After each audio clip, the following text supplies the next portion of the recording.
if you can have a playful environment, it sets conditions for creativity. What made me want to take this course is really something that I think sums up what life is about: teamwork. My favorite part about this class is seeing the designs come to life.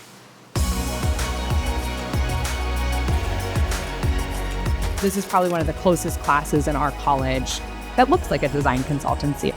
We have a community of industry practitioners who come in to give them expert feedback and advice. And so by having that industry partner, we're basically setting the conditions for what a project might look like in industry. They have taught us a lot about what brands actually want, what they're looking for, how they product test. And then getting to play test with children at preschool has been immeasurably valuable.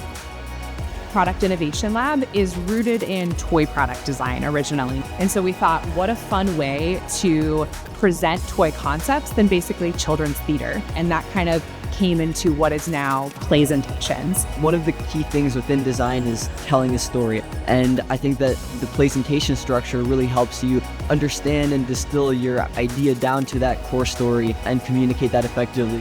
This class taught me it takes a team. Working together with people from different disciplines has really expanded and enhanced everything in our designs. This course has been really valuable because it's so tightly connected to what real life work is like. I'm really excited about seeing the designs come to life. It's just like a joyous, fun, and playful moment.